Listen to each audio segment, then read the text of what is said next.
Good morning students. आज हम लोग क्लास 12th का चैप्टर एटम्स लेकर के आए हैं। एटम्स में सबसे पहले एटॉमिक थ्योरी दिया गया था, जिसको दिया था थॉमसन ने। थॉमसन ने एटम के लिए एक मॉडल दिया जिसे हम लोग थॉमसन मॉडल कहते हैं। In 1898, J.J. Thomson proposed that an atom is a sphere of positively charged matter। मतलब एक जो एटम है वो एक स्फीयर की तरह वर्क करता है और उस स्फीयर का सरफेस यूनिफॉर्मली पॉजिटिवली चार्ज्ड होता है with electrons embedded in it. और जो इलेक्ट्रॉन्स होते हैं वो स्फीयर के अंदर होते हैं।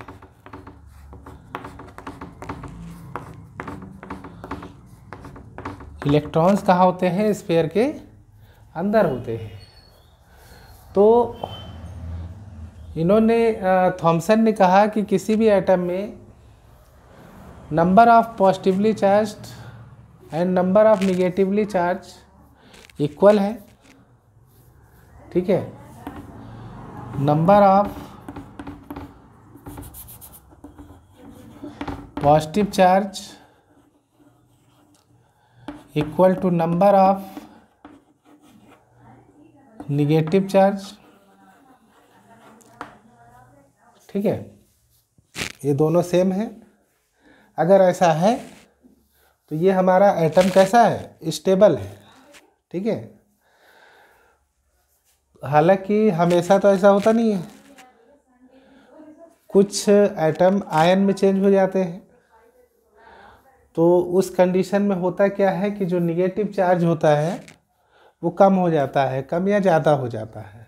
ठीक है, तो इसलिए इन्होंने स्टेबिलिटी को तो नहीं डिफाइन किया, लेकिन इन्होंने अपने मॉडल में ये बताया था कि ये एटम जो होता है एक चार्ज्ड पॉजिटिवली चार्ज्ड स्फीयर की तरह वर्क करता है, जिसके सरफेस पर पॉजिटिव चार्ज होते हैं और उस स्फीयर के अंदर निगेटिवली चार्ज पाए जाते हैं। Is similar to that of the seeds of a watermelon. जो हम लोगों ने वाटरमेलन देखा है, वाटरमेलन में जो सीड्स जो होते हैं वो जिस तरीके से होते हैं उसी तरीके से इलेक्ट्रॉन एटम के अंदर पाए जाते हैं। ठीक है, और the plums in a pudding.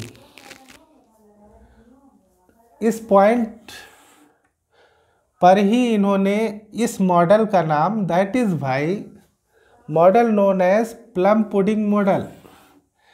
इस थॉमसन मॉडल को हम लोग प्लम पुडिंग मॉडल भी कहते हैं।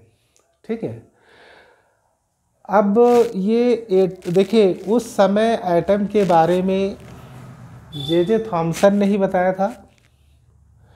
तो जे थॉमसन एक तरीके से वो सिंगल पर्सन थे जो एटम के बारे में अच्छे से जानते थे।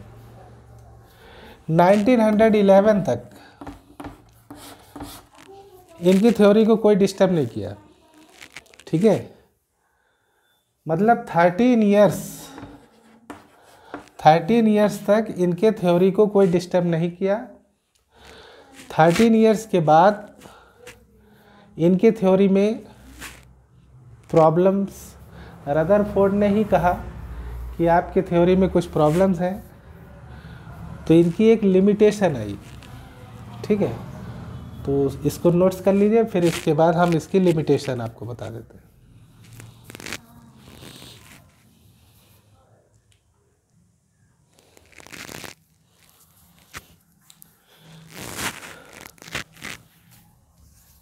देखिए, Thompson model remained popular till 1911। जैसा मैंने अभी आपको बताया कि 1911 तक ये थॉमसन मॉडल पॉपुलर था। क्योंकि उससे पहले किसी ने एटम के बारे में बताया नहीं था। 1911 में रदरफोर्ड ने अपना एक एक्सपेरिमेंट अपने 2 स्टूडेंट्स के साथ मिल करके, गीगर और मार्सडन के साथ मिल करके एक एक्सपेरिमेंट किया था। उस एक्सपेरिमेंट में अल्फ़ा पार्टिकल्स की स्कैटरिंग कराई गई थी। उसमें हमें लार्ज डिफ्लेक्शन, स्मॉल डिफ्लेक्शन और 180 डिग्री डिफ्लेक्शन, हमें ऐसे कई डिफ्लेक्शन मिले। तो इन डिफ्लेक्शन के बारे में, larger scattering of alpha particles in Rutherford experiment को ये थॉमसन मॉडल एक्सप्लेन नहीं कर पाए थे, थॉमसन एक्सप्लेन नहीं कर पाए थे। और दूसरी चीज़, it could not explain the origin of several spectral series in the case of hydrogen और अदर एटम्स। इन्होंने किसी भी एटम की स्पेक्ट्रल सीरीज़ को डिफाइन नहीं कर पाए। देखिए, हाइड्रोजन एटम पर ही ज़्यादातर जो एक्सपेरिमेंट किए गए हैं वो हाइड्रोजन एटम पर ही किए गए हैं, इसलिए हम कई जगहों पर हाइड्रोजन एटम का ही यूज़ करेंगे और क्वेश्चन भी जब हम लोग सॉल्व करेंगे तो हाइड्रोजन एटम्स को लेकर ही सॉल्व करेंगे। इसलिए हमने लिखा है इन द केस ऑफ हाइड्रोजन और अदर एटम्स। कई एटम्स के स्पेक्ट्रल सीरीज़ को ये जे थॉमसन डिफाइन नहीं कर पाए थे। ठीक है, तो जे थॉमसन के बाद रदरफोर्ड आए। रदरफोर्ड ने अपना एक एक्सपेरिमेंट दिया। उस एक्सपेरिमेंट को देखिए, हम लोग जानते हैं कि उन्होंने एक्सपेरिमेंट क्या किया था, तो इसको नोट कर लीजिए। फिर इसके बाद हम लोग रदरफोर्ड के एक्सपेरिमेंट को जानेंगे।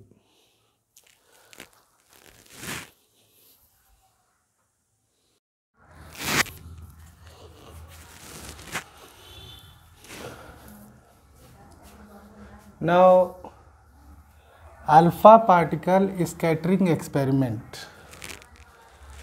जे थॉमसन ने जो एक्सपेरिमेंट दिया 1898 में, वो एक्सपेरिमेंट जे थॉमसन का, उन्होंने केवल इतना ही बताया था कि जो एटम होता है वो एक तरीके से चार्ज स्फीयर होता है और उसमें पॉजिटिवली चार्ज्ड उस स्फीयर के सरफेस पर होते हैं और जो इलेक्ट्रॉन्स होते हैं वो वाटरमेलन के सीड की तरह एम्बेडेड होते हैं। तो ये जो जे थॉमसन का जो थ्योरी थी, एटॉमिक थ्योरी, ये एटॉमिक थ्योरी 1911 तक चली। 1911 में रदरफोर्ड ने एक एक्सपेरिमेंट किया, अल्फ़ा पार्टिकल स्कैटरिंग एक्सपेरिमेंट के नाम से जाना जाता है। रदरफोर्ड के 2 स्टूडेंट्स थे, गीगर और मार्सडन। ये दोनों ने मिल करके रदरफोर्ड के सजेशन पर एक्सपेरिमेंट किया। वो एक्सपेरिमेंट क्या था, अब इस फिगर को देखिए। इस फिगर में हमने ये रेडियो एक्टिव सोर्स, हमने एक रेडियो एक्टिव सोर्स लिया है यहाँ पर। रेडियो एक्टिव सोर्स का काम क्या होता है? रेडियो एक्टिव सोर्स का काम होता है लगातार लाइट एमिट करना। ठीक है, तो इसमें से अल्फ़ा पार्टिकल्स एमिट होते हैं। तो क्या आप लोग जानते हैं अल्फ़ा पार्टिकल्स क्या होते हैं? अगर कोई क्वेश्चन पूछता है what do you mean by alpha particles, तो alpha particle is helium ion. Alpha particle क्या है? हीलियम आयन है। जैसे ये मान लीजिए ये हीलियम का एटम है और ये हीलियम का न्यूक्लियस है। तो हम ये जानते हैं कि हीलियम के पास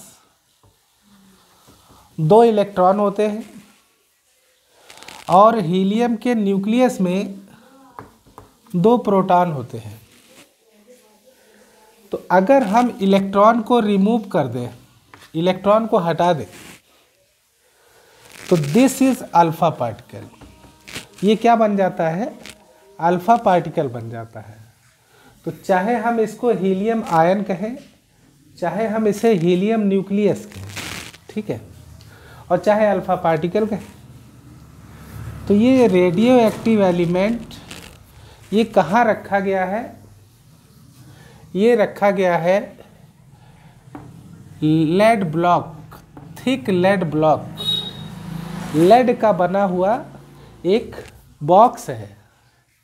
उस बॉक्स में नैरो ओपनिंग है, एक छोटा सा छेद है। देखिए यहाँ पर ये लेड ब्लॉक है, इसमें एक छोटा सा छेद है। इसी छेद में से क्या निकल रहे हैं? अल्फा पार्टिकल निकल रहे हैं। तो ये अल्फा पार्टिकल क्या होंगे? फैलेंगे, है ना। तो फैले ना, हमें एक बीम ऑफ लाइट मिले, इसके लिए हम लोग क्या करते हैं? एक कॉलीमेटर का यूज करते हैं। इस कॉलीमेटर में दिस इज ए स्लिट, एक स्लिट होता है, उसमें छोटा सा एक होल होता है। इस होल में से होकर के लाइट जाती है। तो ये लाइट हमें इन्हें बीम ऑफ लाइट मिलती है। तो आगे इसी लाइट के आगे हम थिन गोल्ड फॉयल यूज करते हैं। ये बहुत पतला होता है।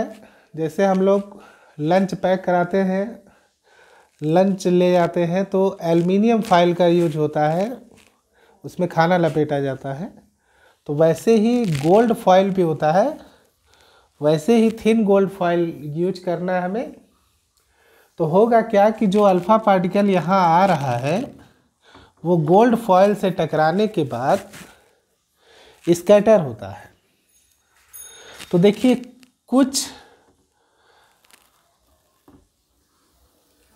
कुछ अल्फा पार्टिकल्स ऐसे स्कैटर करते हैं, कुछ अल्फा पार्टिकल ऐसे भी स्कैटर करते हैं, कुछ अल्फा पार्टिकल ऐसे भी स्कैटर करते हैं। ये मतलब स्कैटर का मैंने एक ही रे बनाई है। तो ऐसे बहुत सारे स्कैटरिंग एंगल होते हैं। तो ये देखिए, this is the angle theta. ये जो बीम ऑफ लाइट आई है उसका स्कैटरिंग हुआ, कितना एंगल स्कैटर हुआ? थीटा एंगल स्कैटर हुआ। इसको हम हॉरिजेंटल से मेज़र करेंगे। और ये क्या है? ये है जिंक सल्फाइड स्क्रीन। ये क्या करता है? रोटेट करता है। कैसे रोटेट करता है? इस पूरे सिस्टम के सर्कुलर रोटेट करता है, पूरे सिस्टम के सर्कुलर रोटेट करता है। और इसका काम क्या होता है? ये जो स्कैटरिंग हो रही है इसको पता लगाना, ठीक है।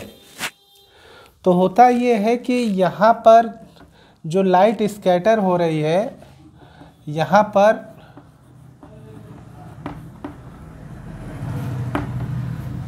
कुछ चमक पैदा होती है।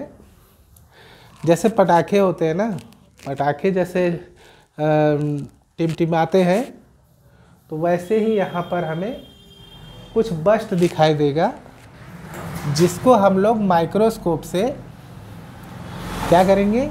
वॉच करेंगे, ठीक है। और हम इस स्कैटरिंग को काउंट करेंगे। There are so many scattering.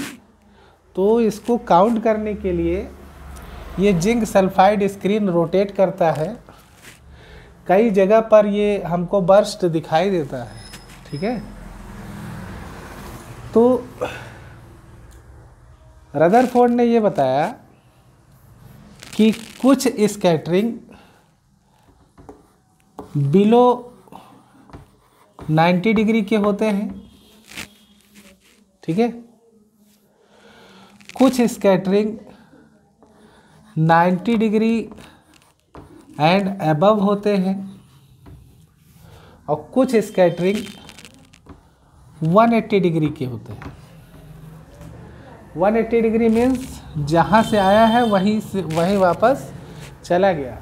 तो इस तरीके से ये इन्होंने एक थ्योरी दी थी और इन्होंने अल्फ़ा पार्टिकल के बारे में रदरफोर्ड ने गीगर और मार्सडन के साथ मिल करके ये जो थ्योरी, ये एक्सपेरिमेंट किया। इसके बाद इन्होंने ये पता लगाया कि हम जो भी एटम लेंगे उस एटम में एक छोटा सा न्यूक्लियस होता है जहाँ पर उसका टोटल मास कंसंट्रेटेड होता है और बाकी जो भाग रहते हैं वो एक तरीके से वहाँ पर इलेक्ट्रॉन रिवॉल्व करते हैं, ठीक है।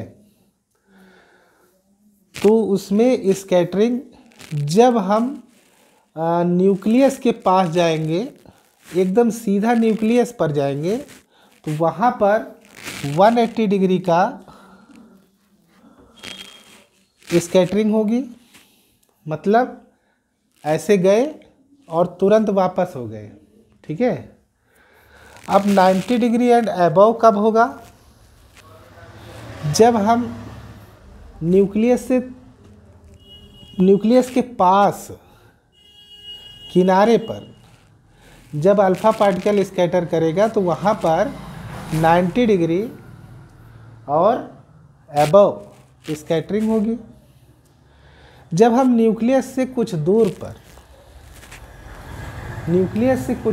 पर जब अल्फ़ा पार्टिकल स्कैटर करता है तो कभी कभी बिलो 90 डिग्री हमको स्कैटरिंग मिलती है और कभी कभी ये 0 डिग्री स्कैटरिंग भी मिलती है।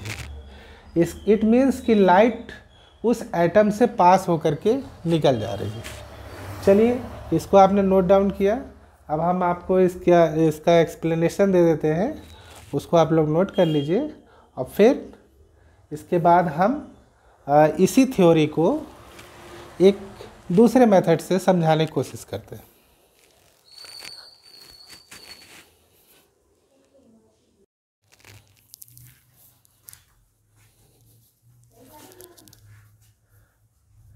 अब हम जो एक्सपेरिमेंट गीगर मार्सडन ने रदरफोर्ड के सजेशन पर जो एक्सपेरिमेंट दिया था, उसमें जो अल्फ़ा पार्टिकल की स्कैटरिंग हुई थी, मैंने आपको बताया कि 3 टाइप्स की स्कैटरिंग है। एक है बिलो 90 डिग्री और एक है 90 डिग्री एंड अबव स्कैटरिंग और एक है 180 डिग्री। तो ऑब्जर्वेशन में जो हमको ग्राफ मिलेगा वो ग्राफ हमको किसके बीच प्लॉट करना है? थीटा,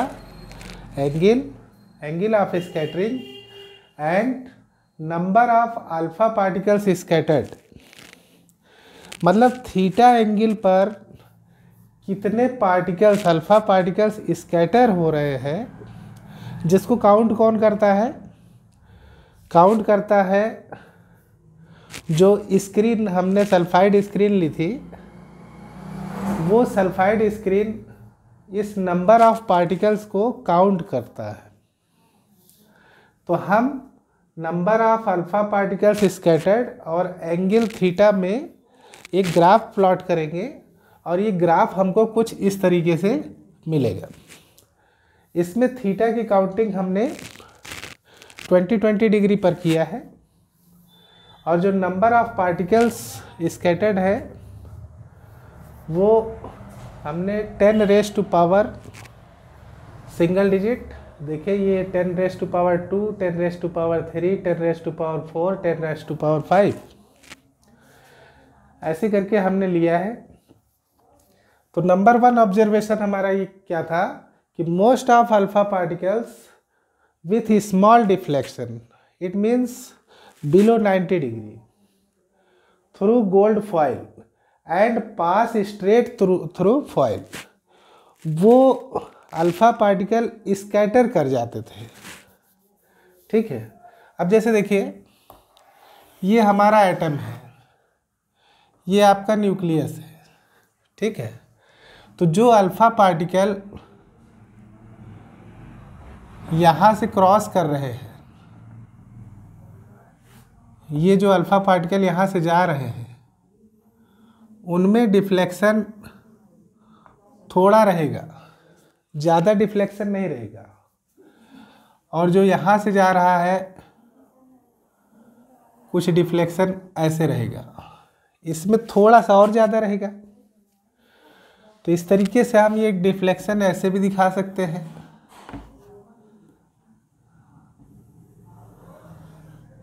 ठीक है, तो ये डिफ्लेक्शन ये कहता है कि ये अल्फा पार्टिकल्स गोल्ड फॉइल से हो करके या एटम से हो करके पास कर जाते हैं। ठीक है, ये न्यूक्लियस से दूर अल्फा पार्टिकल्स होते हैं। सेकेंड ऑब्जर्वेशन क्या था? अच्छा, ये इसमें एक चीज़ ये और जानना है, ये देखिए ये जो पॉइंट हमने बनाए हैं, ये सारे पॉइंट 90 डिग्री से पहले वाले हैं। इट मीन्स 90 डिग्री से पहले वाले जितने भी एंगल फॉर्म करते हैं, उसमें most of the alpha particles होते हैं। इसमें अल्फा पार्टिकल्स ज़्यादा होंगे। ठीक है, अब सेकेंड ऑब्जर्वेशन है, alpha particles about 1 in 8000 deflected through 90 degree and more. 8000 alpha particle में से केवल एक अल्फा पार्टिकल ऐसा होता है जो 90 डिग्री और एबव में डिफ्लेक्ट करता है। इट मीन्स ये कुछ ऐसे डिफ्लेक्ट करते हैं। देखिएगा, ये अल्फा पार्टिकल जा रहा है फिर ऐसे डिफ्लेक्ट कर रहा है, ये अल्फा पार्टिकल जा रहा है फिर ऐसे डिफ्लेक्ट कर रहा है ना। तो यहाँ पर 8000 अल्फा पार्टिकल में से एक अल्फा पार्टिकल ऐसा होता है, मतलब एक रेशियो दिया है, केवल 8000 अल्फा पार्टिकल नहीं होते हैं, बहुत सारे अल्फा पार्टिकल्स होते हैं।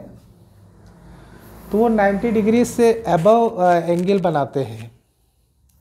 थर्ड ऑब्जर्वेशन है, alpha particles get rebounded from foil and suffer a deflection of nearly 180 degree. इसमें एक अल्फा पार्टिकल ऐसा होता है जो सीधा न्यूक्लियस पर इंसिडेंट होता है और वो क्या हो जाता है, रिबाउंड हो जाता है, वापस लौट आता है, 180 डिग्री पर लौट आता है, ऐसे गया ऐसे रिटर्न हो गया, है ना। तो ये 3 ऑब्जर्वेशन रदरफोर्ड ने अपने एक्सपेरिमेंट में दिया। ठीक है, अब इसको आप लोग नोट कर लीजिए।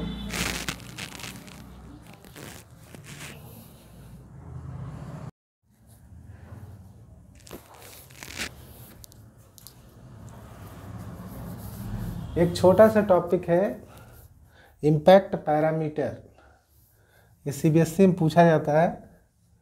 तो व्हाट इज इम्पैक्ट पैरामीटर? देखिए, जैसे एक एटम है, ये इसका न्यूक्लियस है। ठीक है, न्यूक्लियस को थोड़ा सा बड़ा बना देते हैं समझाने के लिए, क्योंकि हमें ये इस डिफिनीशन को समझाना है। एक अल्फा पार्टिकल है, एक अल्फा पार्टिकल है, वो ऐसे जा रहा है। ठीक है, तो यहाँ पर स्कैटर हो रहा है, और एक लाइन है जो इस न्यूक्लियस के सेंटर से होकर के जा रही है, तो इन दोनों के बीच में जो परपेंडिकुलर डिस्टेंस है, इन दोनों के बीच में जो परपेंडिकुलर डिस्टेंस है, इसी को हम लोग क्या कहते हैं, इम्पैक्ट पैरामीटर। क्या कहते हैं, इम्पैक्ट पैरामीटर, और इसको हम लोग स्मॉल b से डिनोट करते हैं। ठीक है, तो इसके लिए तीन ऑब्जर्वेशन लिए गए हैं। Number 1, for large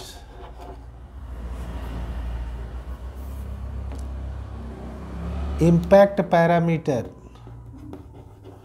for large impact parameter, हमको थोड़ा सोच के बताना है कि अगर ये B की डिस्टेंस ज़्यादा है तो क्या ये डिफ्लेक्शन ज़्यादा होगा। देखिए डिफ्लेक्शन हमेशा ये थीटा, ये डिफ्लेक्शन है। अगर ये B को हम और बढ़ा दें, मतलब यहाँ से कोई रे ले जाए, तो ये तो सीधा चली जाएगी, यहाँ पे डिफ्लेक्शन ही नहीं होगा, है ना। तो हम ये कह सकते हैं कि इस न्यूक्लियस के कारण इस अल्फा पार्टिकल पर जो रिपल्सन फोर्स लग रहा है वो वीक है। भाई अल्फा पार्टिकल पॉजिटिवली चार्ज है, ये न्यूक्लियस भी पॉजिटिवली चार्ज है, अल्फा पार्टिकल भी पॉजिटिवली चार्ज है। जब ये यहाँ से ऐसे पास होगा तो प्लस प्लस क्या करेंगे, रिपल करेंगे। तो अगर ये B की डिस्टेंस हम बढ़ाते हैं तो हमारा रिपल्सन वीक होता चला जाता है ना। तो हम लिखेंगे रिपल्सन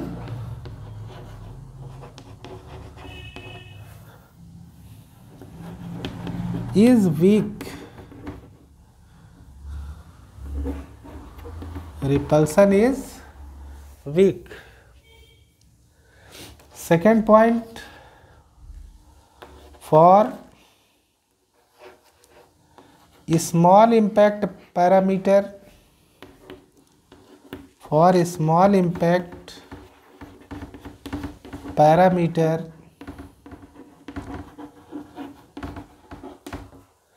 अगर इस B की डिस्टेंस कम करते हैं तो क्या होगा। अगर B की डिस्टेंस हम कम करेंगे तो डिफ्लेक्शन बहुत ज़्यादा होगा। ये देखिए 90 से ज़्यादा हो रहा है। अगर हम इस B की वैल्यू को कम करेंगे तो हमारा डिफ्लेक्शन मैक्सिमम होगा। अच्छा, यहाँ पर क्या लिखेंगे, deflection is small, deflection is small. और फॉर स्मॉल इम्पैक्ट पैरामीटर, पहली बात रिपल्सन कैसा होगा, वीक होगा कि स्ट्रांग होगा। यहाँ पर रिपल्सन वीक है कि स्ट्रांग है, स्ट्रांग। तो हम लिखेंगे रिपल्सन इज स्ट्रांग। और डिफ्लेक्शन लार्ज होगा, डिफ्लेक्शन इज लार्ज। ठीक है, ये दो ऑब्जर्वेशन हुआ। एक तीसरा ऑब्जर्वेशन है, for zero impact parameter, for zero impact parameter. जब B की वैल्यू 0 हो, ये जो डिस्टेंस है ये 0 हो, तब क्या होगा, ये वाली लाइन और अल्फा रेज वाली लाइन ना। अल्फा जो पार्टिकल्स आनी है वो कहाँ से होकर के जाएंगी, न्यूक्लियस से। तो होगा क्या कि ये 180 डिग्री पर डिफ्लेक्ट हो जाएंगी, जैसे जाएगी वैसे ही रिटर्न हो जाएगी, है ना। तो for zero impact parameter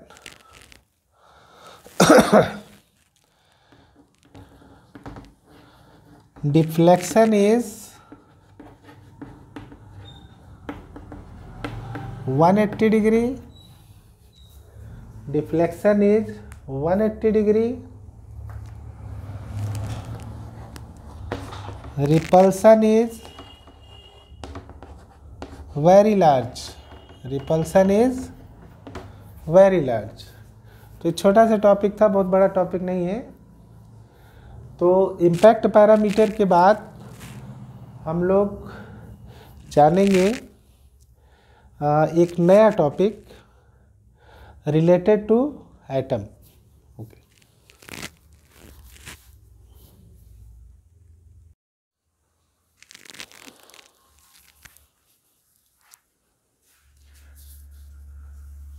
distance of closest approach. देखिए न्यूक्लियर साइज, न्यूक्लियस का मतलब न्यूक्लियस की साइज क्या होती है, उसका रेडियस क्या होता है, उसका एस्टिमेशन करने के लिए एक डेरिवेशन है। और उसी में हम लोग सीखेंगे कि what do you mean by distance of closest approach. तो सबसे पहले हम एक एटम कंसीडर करते हैं।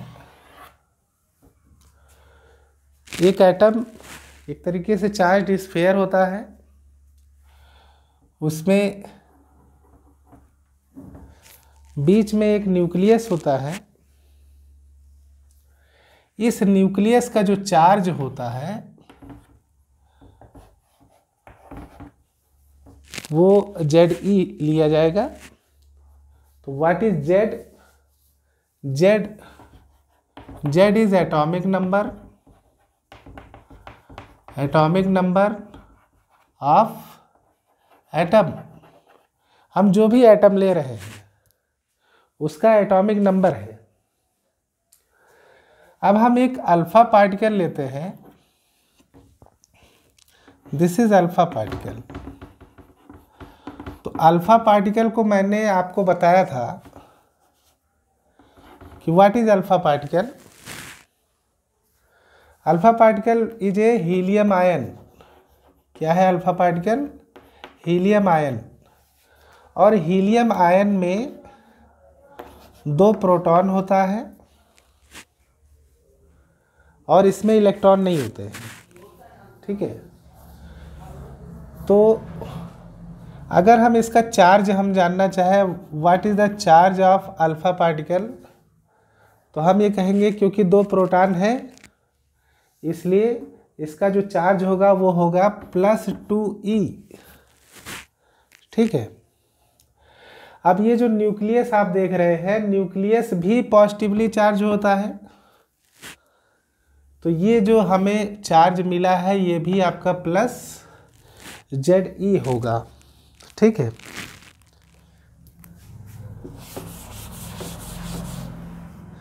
अब देखिए अल्फा पार्टिकल्स का अगर हम मान लेते हैं कि इसका मास m है और इसकी वेलोसिटी v है। अल्फा पार्टिकल्स का अगर मान लेते हैं मास m है और ये अल्फा पार्टिकल्स जो एटम की तरफ जा रहा है उसकी वेलोसिटी v है, तो इसकी कुछ ना कुछ काइनेटिक एनर्जी होगी। अल्फा पार्टिकल की कुछ ना कुछ काइनेटिक एनर्जी होगी क्योंकि वो मूव कर रहा है। तो होता क्या है कि जब ये न्यूक्लियस की तरफ जाता है तो न्यूक्लियस में आने से पहले, न्यूक्लियस तक पहुंचने से पहले ही वो रुक जाता है, यहाँ पर वो स्टॉप हो जाता है। अल्फा पार्टिकल स्टॉप हो जाता है और इसके बाद वो रिबाउंड हो जाता है। ठीक है, तो ये जो आप डिस्टेंस देख रहे हैं, ये जो आप डिस्टेंस देख रहे हैं r0, this is the distance of closest approach. ठीक है, तो अल्फा पार्टिकल की काइनेटिक एनर्जी यहाँ से स्टार्ट हुई और ये काइनेटिक एनर्जी यहाँ पर आकर के 0 हो गई। तो हम जानते हैं कि energy can neither be created not destroyed. तो यहाँ जो स्टॉप हुई तो हमारी ये काइनेटिक एनर्जी का क्या हुआ, तो यहाँ पर जहाँ पर काइनेटिक एनर्जी हमारी 0 हो गई, वहाँ पर हमारी पोटेंशियल एनर्जी काम करती है। ठीक है, कहने का मतलब है kinetic energy convert into potential energy. तो अब हम इस पर डेरिवेशन स्टार्ट करते हैं। सबसे पहले तो हम ये जानेंगे what is the kinetic energy, किसकी, अल्फा पार्टिकल की। Kinetic energy of alpha particle, तो क्या हम इसे के ए लिख सकते हैं या के अल्फा लिख सकते हैं। That is equal to half mv² होगा। ये हम लोग जानते हैं कि काइनेटिक एनर्जी का फार्मूला है हाफ mv²। अगर मास m है, वेलोसिटी v है, तो kinetic energy of alpha particle is half mv²। अब हम ये जानेंगे potential energy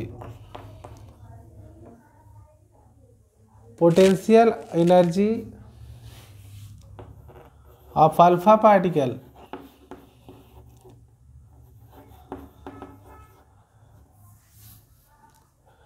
where it stops, जहां पर ये रुकता है। तो पोटेंशियल एनर्जी का फार्मूला क्या होता है कि देखिए यहाँ पर जो चार्ज है वो 2e है और यहाँ पर जो चार्ज है वो Ze है। तो हम दोनों चार्ज का मल्टीप्लिकेशन कर देंगे अपॉन, और ये जो डिस्टेंस है इसको हम r ले लेंगे। ठीक है,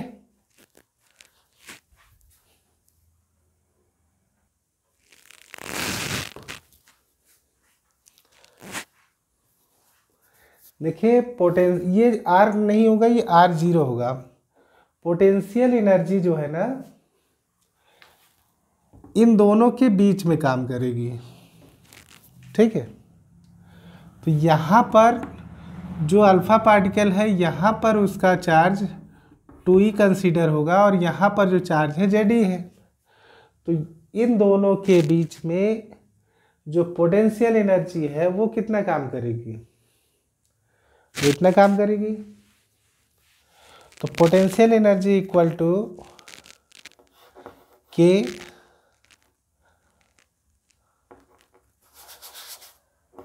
to k Z e² upon r0। ठीक है, तो according to law of conservation of energy, according to law of conservation of energy, ये जो काइनेटिक एनर्जी है और ये जो पोटेंशियल एनर्जी है ये दोनों सेम हो जाएंगे। मतलब ये जो काइनेटिक एनर्जी है और ये जो पोटेंशियल एनर्जी है ये दोनों सेम हो जाएंगे। तो हम लेंगे half mv² equal to 2k ZE² upon R0।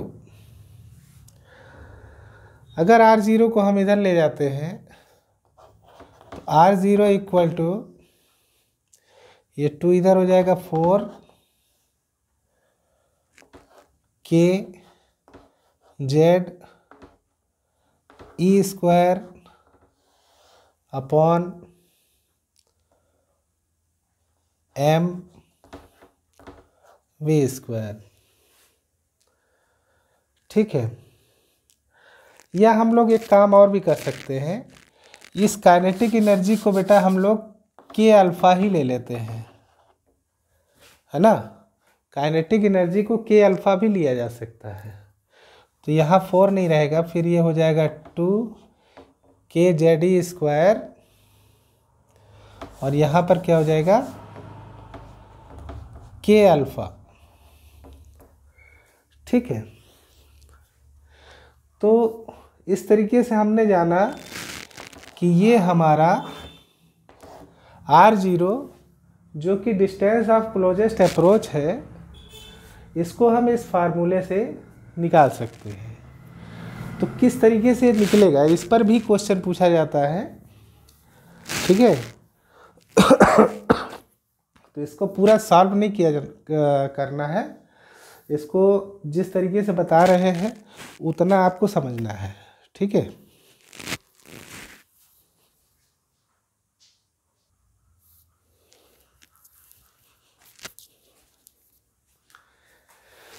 देखिए R0 क्या है, डिस्टेंस ऑफ क्लोजेस्ट अप्रोच। तो R0 का ये हमारे पास रिलेशन है। अगर मान लीजिए if we take atom of gold, ये तो हम लोग जानते हैं कि रदरफोर्ड ने जो एक्सपेरिमेंट किया था वो गोल्ड फॉइल पर किया था। तो अगर हम गोल्ड एटम ले लेते हैं तो गोल्ड एटम के लिए जो Z होता है, एटॉमिक नंबर जो होता है वो 79 होता है। तो Z की वैल्यू तो हमें मिल जाएगी। और according to Rutherford experiment,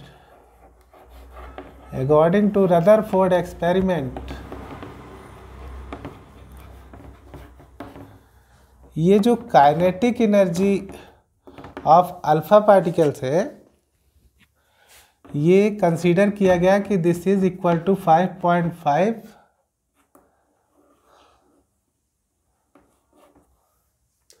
MeV। ठीक है। This is electron volt. तो अगर हम इसको इलेक्ट्रॉन, इस पूरे को अगर जूल में चेंज करना चाहें तो 5.5 इंटू 1.6 इंटू 10⁻⁻13 से अगर मल्टीप्लाई कर देते हैं तो that is converted into joule. और एनर्जी का यूनिट भी जूल होता है। तो हमें के अल्फा की भी वैल्यू मिल गई, जेड की भी वैल्यू मिल गई, के हम जानते हैं, ई हम जानते हैं। ठीक है। तो now R0 equal to 2 multiply के की वैल्यू होती है 9 इंटू 10⁻⁹ और जेड कितना है गोल्ड फॉइल के लिए 79 और ई क्या है charge of electron, that is equal to 1.6 into 10⁻⁻19 into 1.6 into 10⁻⁻19 upon k alpha हमने निकाला 5.5 इंटू 1.6 इंटू 10⁻⁻13। अब इतना बड़ा रिलेशन है, आप लोग इसे सॉल्व करेंगे तो ये हमको मिलेगा 4.13 इंटू 10⁻⁻14 मीटर। 4.13 into 10⁻⁻14 metre. ठीक है, तो ये आया। तो अब हम इसको अगर हम 41.3 ले लेते हैं तो ये हो जाएगा 10⁻⁻15 मीटर। ठीक है, अच्छा ऐसा किया क्यों? हम मीटर को फर्मी में चेंज करना चाह रहे हैं। ठीक है, तो अगर इसे फर्मी में चेंज करेंगे तो ये हट जाएगा, तो that is equal to 41.3 fermi metre. ठीक है, तो what is this? This is the distance of closest approach. अभी हम लोगों ने जो पढ़ा कि ये न्यूक्लियस है। ठीक है, और जो अल्फा पार्टिकल स्कैटर हो रहा है वो न्यूक्लियस से नहीं टकरा रहा है, न्यूक्लियस के टकराने से पहले ही रिबाउंड हो जा रहा है। तो what is this? This is the distance of closest approach. तो इसके चारों तरफ अगर हम एक सर्किल कंसीडर कर ले, तो ये होती है न्यूक्लियर साइज। मतलब आप चाहे जो भी एटम ले लीजिए, उसका न्यूक्लियस इससे बड़ा नहीं हो सकता है ना। मतलब चाहे जो भी एटम लेंगे उसके न्यूक्लियस की मैक्सिमम साइज यही है या मैक्सिमम रेडियस यही है। कितना? 41.3 फर्मी मीटर। तो ये डिराइव करने के लिए भी पूछा जा सकता है। सीबीएसई में ये क्वेश्चन बहुत पूछा जाता है। 41.3 fermi metre R0 distance of closest approach को डिराइव करिए। ठीक है,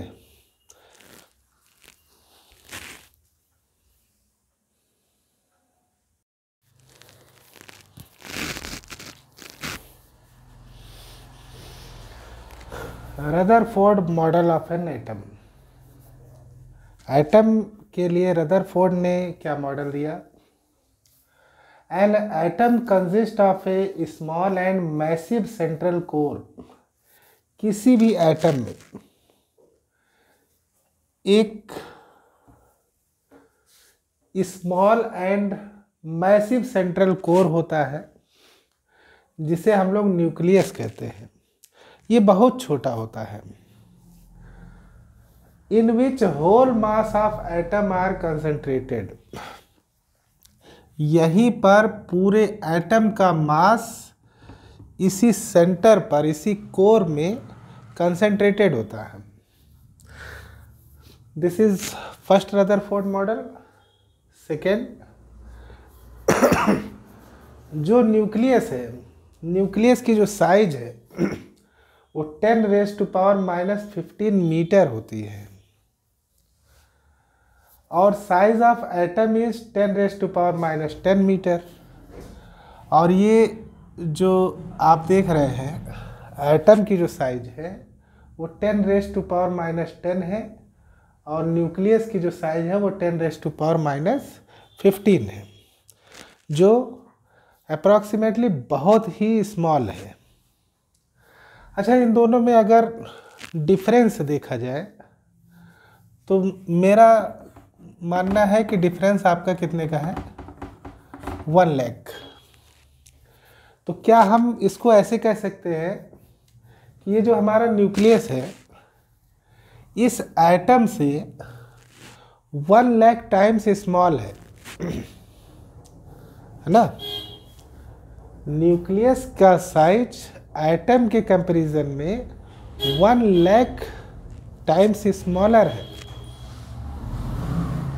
third point, nucleus is surrounded by electrons. ये जो न्यूक्लियस होता है इसके चारों तरफ इलेक्ट्रॉन्स होते हैं, इसके चारों तरफ इलेक्ट्रॉन्स होते हैं। वो किस तरीके से होते हैं कि number of electrons equal to number of protons in a nucleus.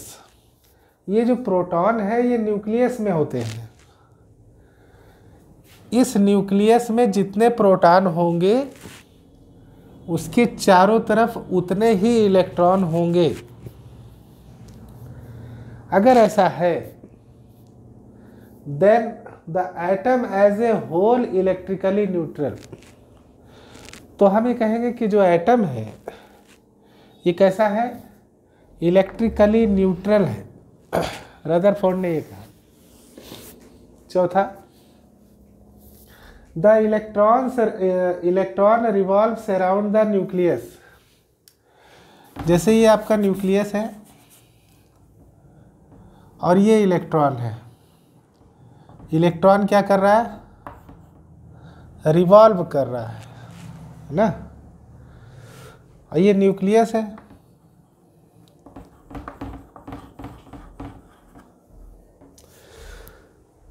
The centripetal force required for their revolution. अगर कोई इलेक्ट्रॉन सर्कुलर मोशन कर रहा है तो इसको मोशन करने के लिए जिम्मेदार कौन, इसको मोशन करने के लिए जिम्मेदार है सेंट्रीपिटल फोर्स।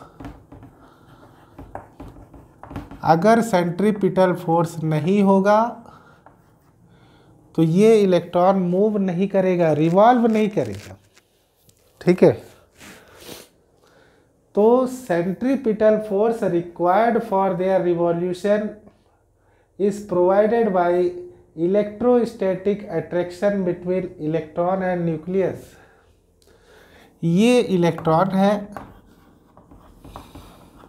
ये निगेटिवली चार्ज है, ये न्यूक्लियस है, ये पॉजिटिवली चार्ज है। तो this negative and this positive, ये दोनों अट्रैक्शन होगा।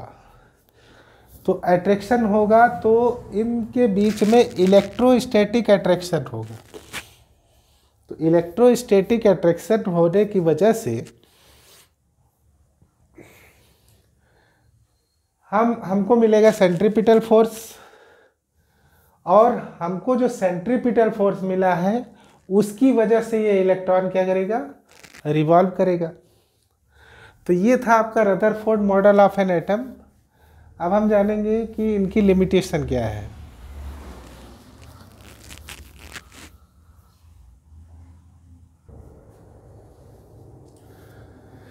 रदरफोर्ड मॉडल का लिमिटेशन देखिए, रदरफोर्ड मॉडल ने अपना एक मॉडल तो दिया लेकिन वो मॉडल कहीं न कहीं सही नहीं था। इस मॉडल को सही किया बोर ने। तो इनकी लिमिटेशन क्या थी, इनके मॉडल ने एटम की स्टेबिलिटी को एक्सप्लेन नहीं किया। Model can not explain stability of atom. एक एटम स्टेबल है इसके बारे में वो नहीं बता पाए। जैसे एटम स्टेबल कब होता है, जब किसी एटम में number of proton number of electron same हो, तभी वो एटम स्टेबल होता है। तो according to the electromagnetic theory, electromagnetic theory इसको आप जानिए कि इलेक्ट्रोमैग्नेटिक थ्योरी कहती क्या है कि अगर कोई इलेक्ट्रॉन रिवॉल्व कर रहा है ना, तो वो किसी न किसी वेलोसिटी से रिवॉल्व करेगा, और अगर उसके अंदर वेलोसिटी है तो उसके अंदर एक्सेलरेशन है। ठीक है, तो रिवॉल्व करेगा तो उसके अंदर एक एक्सिलरेशन है। तो ये कह रहे हैं कि accelerated charge particle means electron, accelerated charge particle must radiate electromagnetic energy. अगर एक इलेक्ट्रॉन चक्कर लगा रहा है किसका, किसी न्यूक्लियस का, तो ये कोई ना कोई एनर्जी क्या करेगी, रेडिएट करेगी, कोई ना कोई एनर्जी रेडिएट करेगी। और इस एनर्जी को ही हम लोग क्या कहते हैं, इलेक्ट्रोमैग्नेटिक एनर्जी कहते हैं। थ्योरी किसकी है, इलेक्ट्रोमैग्नेटिक थ्योरी। तो as electron revolves should continuously lose energy. अगर ये इलेक्ट्रॉन ऐसे चक्कर लगा रहा है और उसके अंदर क्या है, एक्सेलरेशन है, तो होगा क्या कि ये अपनी एनर्जी लूज करता रहेगा, धीरे धीरे कंटिन्यूअसली लूज एनर्जी, अपनी एनर्जी को लूज करेगा एंड ग्रेजुअली डिक्रीजेस रेडियाई।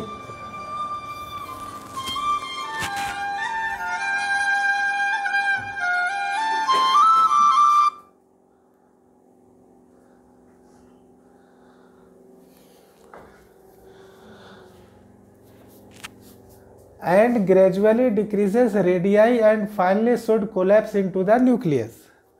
ये इलेक्ट्रॉन चक्कर लगाते लगाते अपने रेडियस को धीरे धीरे कम करेगा और एक समय ऐसा आएगा कि ये कहाँ चला जाएगा, न्यूक्लियस में चला आता है। लेकिन ऐसा होता नहीं है।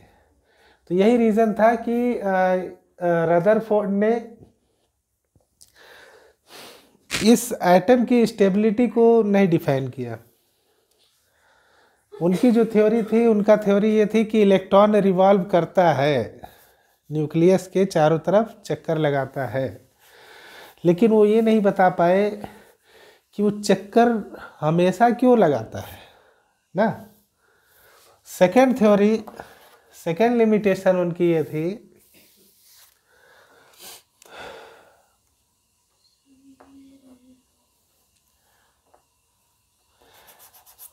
थ्योरी जानने से पहले हम ये जानेंगे कि अगर बेटा इनका रेडियस चेंज हो रहा है, वेलोसिटी, अगर इलेक्ट्रॉन आपका मूव कर रहा है किसी एक्सेलरेशन से, तो उनका ये जो पाथ है उसका रेडियस धीरे धीरे चेंज हो रहा है ना।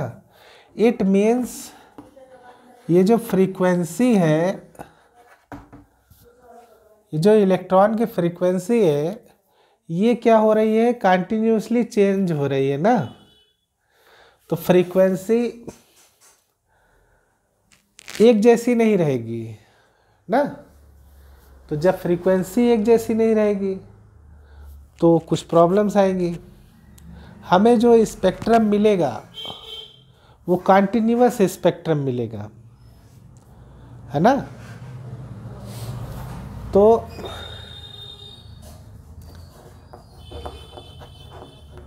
Model explains